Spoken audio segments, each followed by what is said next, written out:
The Male Couple, How Relationships Develop, David P. McWhirter, MD, Andrew M. Mattison, MSW, PhD.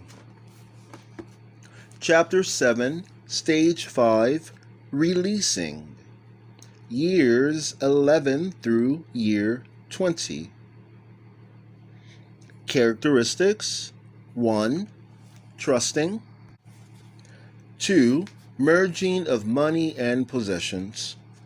3. Constricting. 4. Taking each other for granted. Their house fits the neighborhood, though it has been given more attention than those on either side of it. The paint is fresh and flowers are in bloom. The yard is neatly kept. There is a locked wrought iron gate in front of the short hall leading to the front door. The sun is setting as we arrive, adding color to the potted plants on the porch. When we ring the bell, John buzzes the gate open immediately. He and Francis greet us together at the front door. "Hi, kids. You're just in time for cocktails, but none for you, Coco. You go downstairs and see Mommy," Francis says to the blue-eyed Siamese cat, looking at him expectantly. Once inside the door, we see a well-kept and carefully arranged home. While they are informal in manner and dress, we wait to be told where to sit. John is wearing a San Diego Padres hat, open shirt, jeans, and Adidas. Francis wears slacks and a cashmere sweater. "Don't mind Miss Butch," he says. "She hasn't gotten over the game on TV yesterday yet." Francis is referring to the San Diego Padres baseball team victory. There is a small collection of crystal paperweights on the coffee table. "We have got to move those damned baubles, Jean-Louis," Francis says. And he quickly reaches for a bar tray on the tea cart next to the fireplace. There's no room for a martini, let alone their pads and pencils. "Oh, I forgot. You boys said on the phone no drinks until our chat is done, didn't you?" On one of our first visits, Francis is 54 and has been with John just over 15 years. After finishing his 2-year stint in the Army, Francis had returned to San Diego and started teaching music in high school. He tells us he has had many opportunities to move into educational administration, but he likes teaching too much to leave it. He also mentioned something about his gayness making it difficult to be too visible. Francis was born, reared, and educated in San Diego. His father had a plumbing business and his mother was a piano teacher. Growing up with generally a pleasant experience, and Francis gives us the same story of being different from the other boys because of his homosexual feelings. He was always a very talented and accomplished pianist and loved music. He had lived with several different partners, one for almost 9 years before he moved in with John. His father had died 12 years earlier, and John had built an apartment in their house for his mother 8 years ago. She lives with them. John was born 45 years ago in Atlanta, Georgia, where his father had a contracting business. John was the youngest of 3 children. "I'm not sure my mother knew the Civil War was over," John jokes as he talks about the airs he always saw his mother putting on. He left home after high school to attend a small college in Ohio, where he met and married Jolene. He worked in various businesses in Ohio and had a modest home in a Cleveland suburb. 2 children and much unhappiness because he knew he was gay and had not really faced it. He was traveling alone on a business trip 16 years ago when he met Frances in a San Diego bar. "Can we show you the mansion?" John asks. There is an elaborate kitchen, surprising in such a modest house. Jean-Louis does all his pancakes in there, Francis says, waving his hand. Each has his own bedroom, though they usually sleep together in the larger one. The garden extends quite far behind the house, with flowering hedges that protect its privacy. There is a small workshop in a separate, small prefab building in the garden. This is where I hide out. Francis thinks I should put shingles over the aluminum, but it suits me. Each tool is neatly arranged on the wall inside. He pretends he can only build knick-knack shelves, but he's the one who built the entire apartment under the house, which is where my mother and Coco live, Francis says proudly. Next, I have to build a shed for Francis's tools. This garden looked like the city dump when we bought the house. Francis put each and every plant you see growing here in with his own 2 hands, John says. Well, let's go back inside and face the music, he adds with a nervous laugh. I don't think they drove all the way out here to see our arts and crafts fair. At the start of the interview, Francis and John rarely look directly at each other, seeming to know the other is there without looking. We notice how often they speak positively about each other. I guess I have been teaching piano for about 30 years now, Francis says. Or is it 130? I just can't remember. He is a really gifted pianist, John says. His mother taught him, and he gave his first real recital when he was only 7 years old. We even have the newspaper clippings. Oh, I'm just a tired old used-up high school teacher. You know, a sort of dropout. John wrinkles his brow and looks serious. Francis was teaching during the McCarthy days. It's hard even to remember how hard it was. Several of his friends were fired. Everybody who was suspected of being homosexual was called a communist. There were no gays then, you know. He weathered the storm okay by minding his P's and Q's. That's when he started teaching at home, too, to lay in a little extra money just in case. That was before we met, of course, but I'll tell you, this boy had guts to get through that time without getting married. Even Francis looked sobered by John's remarks. It was a rough time. I was just out of college and had no girlfriend in sight. A lot of those kids got into bad fixes. The parties were different then, lots of booze and pretend. God, it's hard to realize I'm 54 now. There was so much fluff. Well, thanks a lot, John says. I may be only 45, but I'm no airhead and no Twinkie. No, seriously, meeting John was the best thing that ever happened to me, but I never guessed I'd end up with a married man. I was one of those guys who kept hoping it would go away, John says. I got married when I was 19 and had 2 kids in Ohio. The boy is 24 now, and the girl is 22. I met Frances 16 years ago in a bar. A year later, the marriage was done, and we were living in a little apartment where Frances paid the rent. He felt so bad he just gave Jolene everything, Frances says. The real hurt was having to let go of the kids. The judge said he could only see them once a month, and he had to be alone then. It might have been nice to have them with us sometimes. You know, it's his own flesh and blood. In our individual interview with Francis, he says, I like the guy just the way he is. I know he's here with me and here to stay. It's easier to let him be who he is now. I mean, for years I tried to change his name to the French pronunciation of Jean-Louis. It sounds more elegant, but the truth is he was named after John L. Lewis, the coal mining union guy, and he's just plain John from Ohio.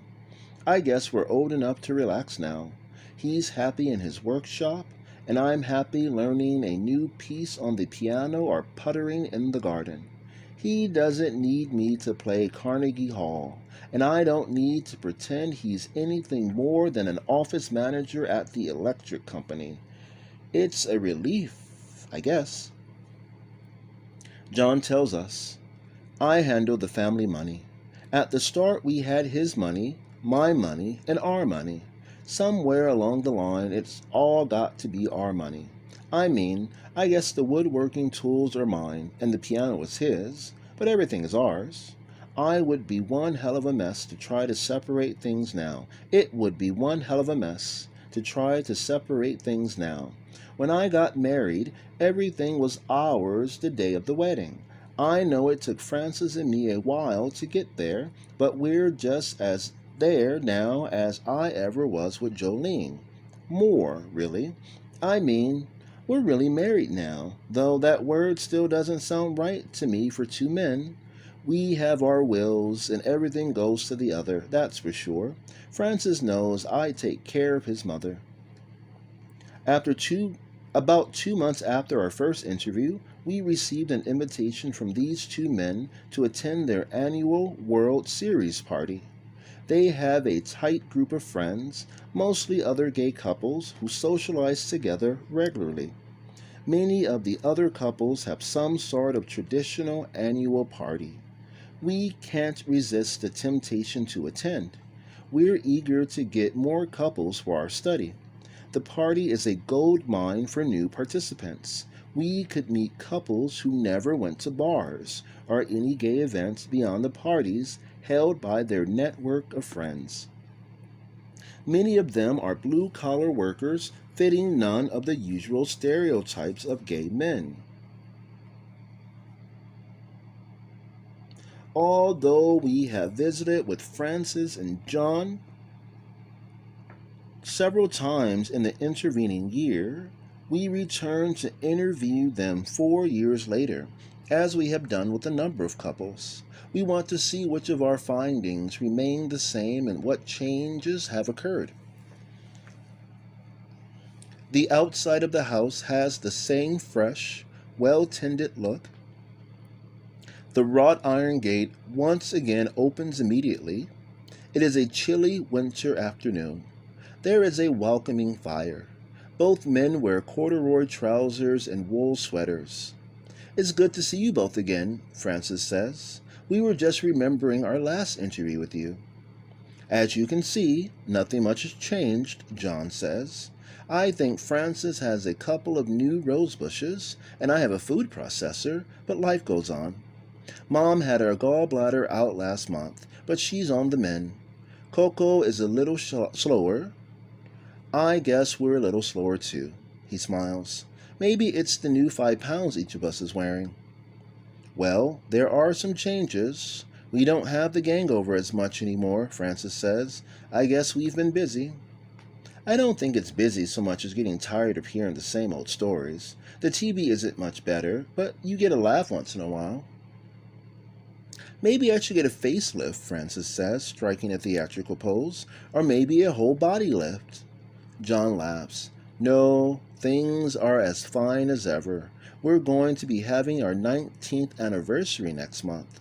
We're taking Mom with us to the desert for a big weekend. We thought about all sharing one room, but got two just in case one of us gets a perverted urge to make love this month. Will you send me roses, my dear? Francis asked. Remember how you always sent roses on our anniversary? Yeah, and you always found some wonderful kitchen gadget for me, John says. Francis laughs. Well, we have our own rose bushes now, and there is no gourmet kitchen shop in the desert. He gives John a perfunctory pat on the knee as he blows a speck of dust from the crystal. I guess after 19 years together, you have everything you need, John says. Trusting.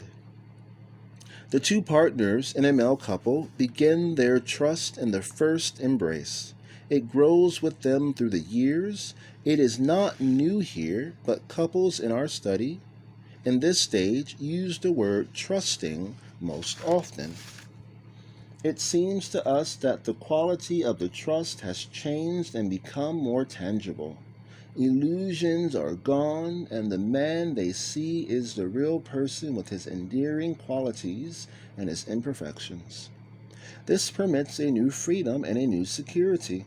But even with these, there is some lingering sense of loss as the old illusions vanish. By the time the two have been together for 10 years, each has slowly been releasing or letting go of hopes and fantasies about how his partner might change. He also has let go of false pictures of his partner that he tried to superimpose earlier in the relationship. He knows who and what his partner is. The secrets have been told. There may be a sense of loss when one stops thinking, if only he were. Couples we interviewed in this stage often use remarks such as, "Oh, he's always been that way, and he probably always will be. It used to bother me, but he is what he is." There is a new quality of appreciation. What was once an irritant can become endearing. We used to fight like cats and dogs every time he discovered he had $100 less in the checking account because he had added it wrong again. But for some reason, it makes me smile now. One man tells us, "I mean, it's how he is. He always thinks we have $100 more than we have."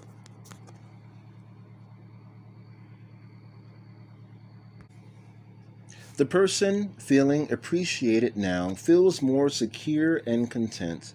He knows he is accepted, and he no longer fears the discovery of the arithmetic error.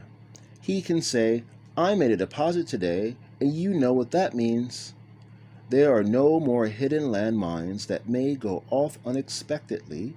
Sometimes at this point, the person no longer fearing criticism from his partner may use the comfort of acceptance to try out new behavior.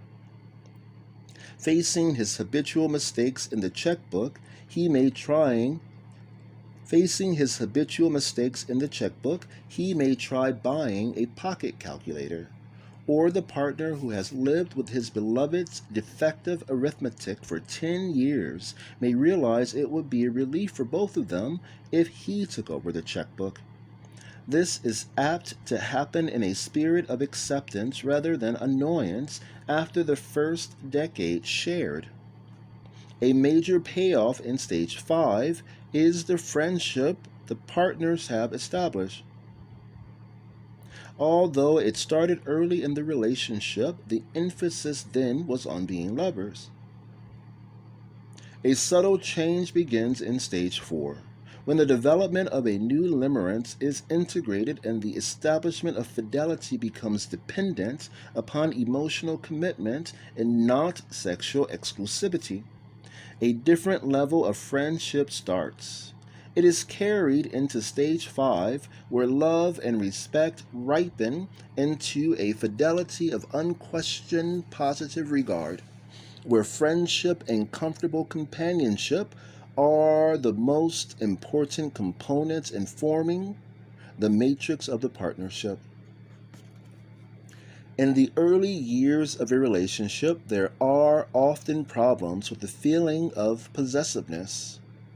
With the acceptance and support seen in stage 5, there is a lessening of the intensity of positive feelings. But both now are aware that they are two individuals who have chosen to join together. There is at times an almost puzzling sense of loss when the partner does not show the old jealousy. One man says, "I began to wonder if we were just best friends. Not that there's anything wrong with having a best friend. but I wondered if he still loved me. It took me a while to see he loved me differently from before. He doesn't have to be jealous all the time. He knows I don't belong to him, but my love does. Number one is number one, no matter who smiles at whom or who sleeps with whom. Two men who have worked together through their first 10 years have lost much of the fear that something drastic may go wrong. They have learned how to talk with each other and find balance. Each can be his own person. He may go out to dinner with someone his partner does not like. He does not risk great displeasure. There may be a dispute, but each knows the other will be near when the dust has settled. There is less willingness to create unnecessary trouble. The edge of uncertainty present in other stages created tension. The tension has now eased. Often people spend so much of their time thinking about and planning for their future lives that they miss the here and now, as if the moment is somehow only practicing for the future. The partners know that life together is not a dress rehearsal, but the real thing. The price may be a new sense of emptiness or ennui. As John says, there comes a time when the scare is gone, but so is the thrill. It's like our old TV. The picture's real clear, but the color just isn't what it used to be. But we can count on it working unless somebody pulls the plug.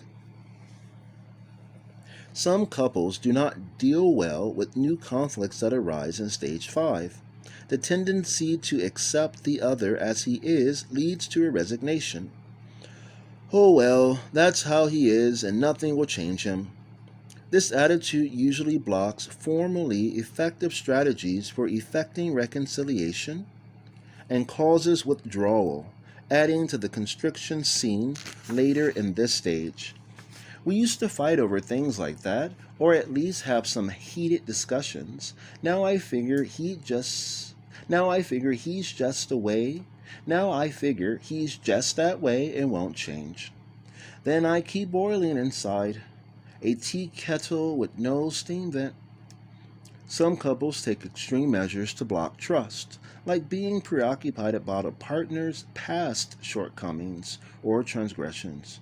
Look, we lost so much on that deal a few years back that I just don't trust anything you want me to do with my money now. A level of deep trust is necessary for full commitment to each other and to the relationship. Merging of money and possessions. Men are trained to pay careful attention to money. It represents power and a sense of self. The personal significance men attach to their earning capacity correlates with their independence and their ability to take care of themselves. It is a proud accomplishment of male couples to find it possible in stage 5 to develop a true sense of our money and our possessions. A man may learn to say, "What is mine is yours." These men have learned to say, "What is ours is ours." This is a process, not an event. It starts when one man pays for the movie simply because the other man is engrossed in telling an event of the day. After 10 years, they are no longer the stage 2 couple, proud of their shared contribution in buying a new chair. They are no longer the stage 3 couple who pay for their vacations out of the joint household account. Over the years, they have learned how to invest in the relationship and in each other. Our money buys the new chair, our money pays for the vacation, and our money pays for the partner's unexpected tax audit. When I look back and think how jealously we guarded our own possessions for all those years, I can't help but wonder what was going on. It was almost as if we didn't trust each other, or that if one got too indebted to the other, there'd be hell to pay. As it now stands, we couldn't tell whose was what if our lives depended on it. The recognition of shared funds and possessions, which may have started much earlier, is now more an attitude of mutual surrender to each other and releasing to the relationship. Couples speak of this development as an important new symbol of what they want, hope, and expect to be a permanent relationship. This is the single most consistent finding among all couples who have been together longer than 10 years.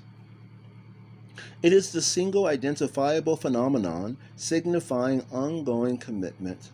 In heterosexual marriage, this fact of sharing comes legally on the wedding day and attitudinally shortly thereafter. Although male couples share from the beginning, their mutual expectation of each paying his own share does get in the way of earlier consolidation of resources. They may have bought a house together before now, but each knows what his share of the costs and benefits are. There is some essential symbol of trust expressed in the final merger of their money. It takes male couples 10 years to create a state of full voluntary sharing. Amusingly enough, Detroit's advertising of the automobile as a man's symbol of pride and ownership has influenced male couples. In this Southern California example, even cars jointly owned were referred to stubbornly as his car and my car. Perhaps as men change with the changing times, even this last vestige of male me will fade for male couples.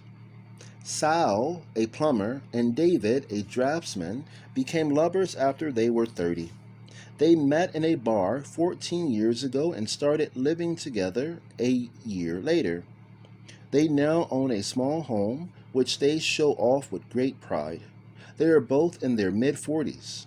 Though they seem to have limited psychological insight about themselves or their relationship, they talk warmly and intensely about each other during our interviews. They had kept their bank accounts and possessions separate until about 3 years ago, when they each recognized that life without the other would be unthinkable. Although they do not talk about commitment, they express a sense of feeling right about pooling their resources when it happened. From the preceding years, they both offer numerous examples of a gradual awareness of mutuality in their decision making, which they express as consensus and not compromise. It does not surprise us on reflection that in a society so concerned about the symbolic use of money and possessions, there comes a point in the development of a male couple's relationship where the expected permanence of the relationship is recognized through the marriage of money. Men dare to say, "I love you," earlier in the relationship. In stage 5, they put their money where their love is. It represents the surrender of each partner's last major symbol of independence. In this stage, where the individuals release themselves to the relationship, we find that couples who had not already done so now made wills in which the partner was protected financially should one of the individuals die. Though other biological family members might be protected in the will, there was an emphasis on making sure that one's chosen life mate had due legal protection. We hadn't really thought about wills until one day when a lesbian couple who had been friends of ours for years were in an accident. One of them was killed, and her lover had to fight the family in the courts for almost 2 years just to keep the house they owned together. One major problem can arise for couples after they had merged all their resources when dissolution of the relationship becomes inevitable, constricting. Some cloth shrinks when it gets wet. Its fibers draw closer together, making it smaller but stronger. The cloth of the male relationship woven over a 10-year period, gathers the moisture of various nutrients year by year as the partners find their way in life together. The very factors that make it strong seem to make the relationship less expansive in the latter half of stage 5. The gentle squeezing begins to isolate the partners from each other. As the constriction occurs, the individual notices his worry, the relationship is invaded by boredom and monotony, and the outside world fades with a decrease in social contacts. Well, life has gotten really boring these past few years, Clyde sighs. Things between Jeff and me are calm, cool, and collected, but we're in a rut. Clyde is 46, and Jeff, his lover of 17 years, is 43. Both have excellent jobs and own their handsomely decorated home filled with carefully selected artwork and other fine furnishings. Jeff says Clyde worries about being 46 and no longer attractive. He worries about burglars, inflation, politics, the Russians, whatever. Me, I think about getting older too. Clyde couldn't get along without me. He still can't boil water without burning it. It is no longer news that men go through a midlife crisis. This period of crisis is a time of self-examination, re-examination of basic assumptions, and a search for more durable meaning. It is a time when a man is no longer content to climb the ladder or stay in harness. The reflective man, seeing the end of life ahead, tries to establish markers along his road that will reassure him of satisfaction and the ultimate worth of his daily efforts.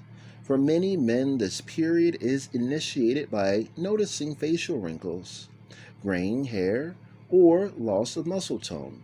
The men in our sample are affected by these same changes. Some notice the changes, others feign panic, and some began to feel truly unattractive in a world that sees beauty only in youth. While this period of personal constriction is subjectively unpleasant, it is the road that permits some men to move ahead in life. It gradually dawned on me that I had to find something else to focus on besides my body. When I turned 40, I was almost preoccupied with it. I got real competitive with Tom over how many new tricks we could get, how many push-ups I could do, how much work I could do in a day. Suddenly, one day, I got this terrible pain in my chest. I was sure it was a coronary. It wasn't, but I got scared as heck. Then I began to think about taking it easier, slowing down, and finding other things besides the physical to keep me occupied, not preoccupied. If one man begins to experience this period of change, the other may wonder if there is a problem in the relationship or if he is doing something to trouble his partner. For men at this time of life and this stage of a relationship, and this stage of a relationship, the ghost of doubt may reappear. You must remember that for my whole generation, being homosexual or gay meant everything was doomed to failure, or so we were told. When the midlife meanies attacked, I just thought, well, there it goes. I should have known better than to think I could have a happy home and someone who would want me for life. The person in midlife crisis may not know anything in particular. The person in midlife crisis may not know anything is particularly troublesome. He may feel minor discomfort, try a new hobby, or pull away from his partner emotionally. The well-developed relationship makes it seem that all is going well, but this can be a dangerous time. The two men may adeptly bypass overt examination of the distance developing between them. It could be the beginning of the end of the relationship they have crafted with such care. They may find that ignoring the small, inexplicable, outward signs of midlife crisis has left them beached after an unnoticed storm. Amiable roommates who once loved each other deeply. It was the strong relationship gathering its fibers closer together, constricting, that squeezed the life force from this union. By the end of the first decade, the male couple seems remarkably able to take turns marking out individual problems. One seems to gather strength and hold off his own problem until he has helped his partner negotiate a difficult turn in the road. In this sample, we were struck by the near absence of any couple who both were involved deeply in midlife crisis at the same time. Even when both partners were caught up in the struggle, however, being conscious of what was happening, talking it over, and extending a hand, one man to another, helping themselves to come through the experience stronger as individuals and as a couple. We were impressed by the male couple's ability not only to survive, but also to thrive as a result of this period of constriction. Francis says it sagely. You're talking to people who are outlaws, who may not look it, but we certainly grew up knowing we were not Jack Armstrong or any other all-American boy. We had to find a way to survive and get life to work for us, or most of us would never have lived long enough to vote. I've seen friends go through this middle-age slump thing, and they know just like I know, it gets through it or don't. And you'd better find something new you didn't think of before and not just try doing what everyone does, because we are not everyone. We are different. It's like in that movie, Outrageous. If the world says you're different, you'd better make it work for you somehow, or you'll be sitting around like Coco with pretty blue eyes, hoping somebody will reward you with a dish of milk sometime.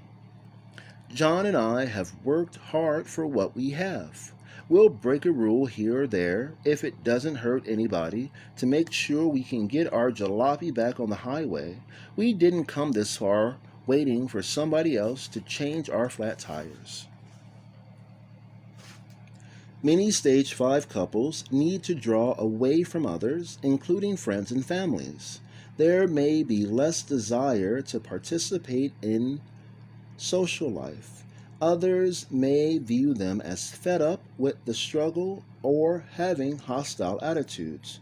They may appear to be critical of other gay people and are often the recipient of like criticism. In truth, it would seem that many stage 5 couples are occupied with other matters. We found more couples in this stage sleeping in separate bedrooms or maintaining them for appearance's sake. We believe this phenomenon is a product of negative self-image that may be related to the period in history in which these relationships have developed. When couples find this happening, they frequently misinterpret what it all means. They may feel something has gone wrong. Some report a quiet desperation, feeling trapped and thinking that they could not split up even if that was what they wanted. When couples have some understanding of the various forces acting upon their lives as this withdrawal occurs, they can take active steps to right the balance. Taking each other for granted. Life goes on, John says. It's a phrase he uses often. Like so many male couples in stage 5, John and Frances have a life that seems to work smoothly and easily. Their relationship has been built with great care. But somewhere along the way, in this second decade, the individuals no longer feel special. It sounds silly, one man says in his private interview, but I keep remembering how Eugene used to tell me he loved my arms, or he loved my legs, or he loved my chest. I am embarrassed to say it, but I miss him telling me he loves to kiss my stomach. I mean, that stomach is a lot bigger now than when we were 25, but just once it would feel nice. Even if it is silly to hear him say again that he loves my stomach or loves to kiss it. I guess I'm in my second childhood already, and I can't help it. I want to feel special again. Couples reported frequent expressions of love and praise for each other in early stages. There were plentiful examples of romance and mutual attentiveness. We find these references lacking in stage 5 interviews. While these men, because of repressive circumstances, may have been less overtly expressive of affection throughout their relationships, the expressions that were there earlier are now missing and missed. I used to ask him how I looked in the morning, and he'd make a little fuss over me or suggest a different tie or shirt. Now, if I ask, he just says I look fine. He always used to kiss me on the back of the neck when we were alone. Now he just gives me a goodnight hug. The security a couple feels in a strong, durable relationship hastens some degree of neglect. I expect my heart to beat. I expect lungs to breathe, and I expect him to be there. It's the dark side of security, and it takes its toll in stage 5. I miss it. This faint complaint can be the straw that breaks the camel's back. It is too apt to bring back ancient suspicions about not being good enough or attractive enough. The individual may silently search the horizon for greener pastures. Someone who will tell him he is noticed and appreciated. Worse, the individual may silently agree with the ancient accusation and give up hope of being genuinely valued. A sturdy relationship can end with the arrival of a new suitor, or the relationship may go on, giving neither partner much more than company. It is the paradox again that plagues developing relationships. Out of the strength appears the weakness. The fortunate couples are the watchful ones. The faint complaint can lead to other consequences as well. It can lead to psychosomatic expression of the sadness.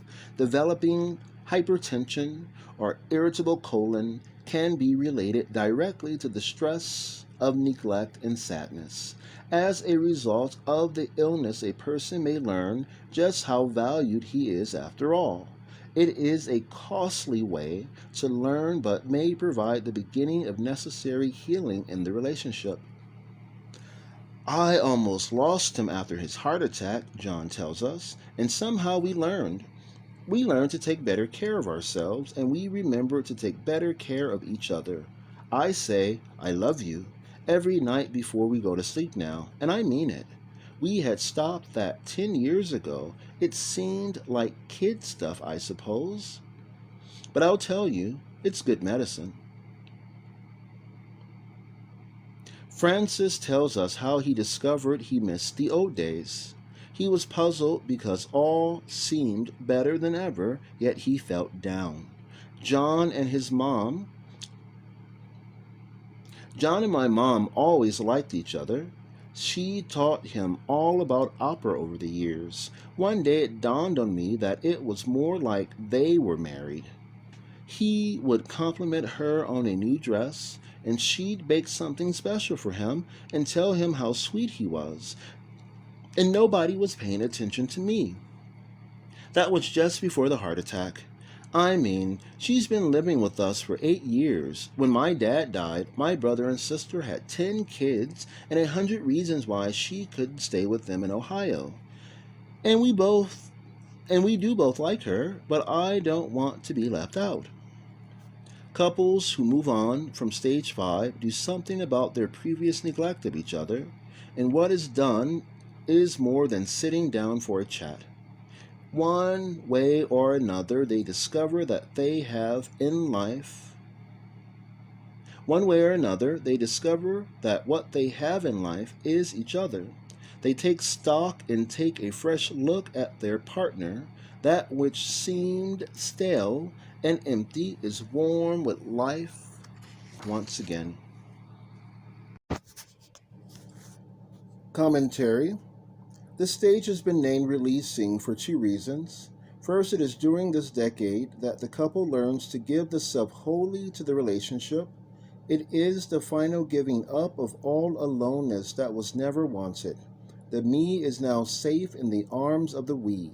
Second, toward the end of this stage, the individual and the couple take a new lease on life.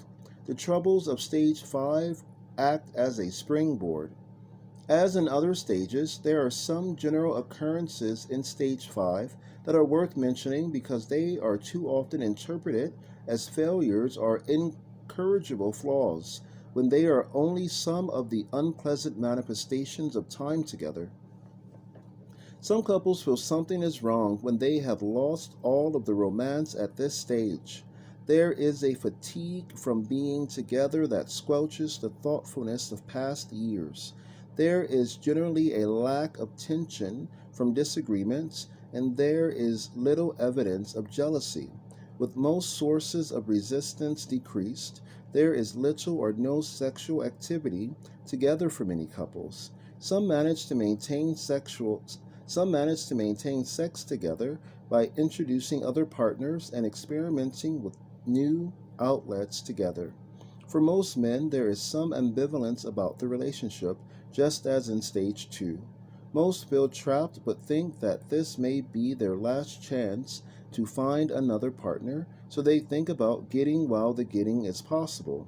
Sometimes, as one or other passes through a life crisis, they may start arguing again. Most often, the one in crisis brings up past hurts and disappointments the other thought were settled years before. When the men do not understand that there are adult stages of development to be lived through, powerful misunderstandings can develop. Couples report a lessening of affectionate interchanges just at a time in their lives when their needs are greater. Not sleeping together feeds this loss. They usually report a general decline in their overall sexual interest on the part of one or the other or both. This does not need to be problematic, but it can become so when there are wide discrepancies. This stage appears to have more unpleasant features than some of the others. We have not played up the positives as much as we have highlighted the problems. The second decade of any relationship brings the high reward of being friends, having dependable companionship, and strong emotional support. Aging is a human problem we cannot avoid, try as we might. It brings wisdom and peace if it is accepted gracefully.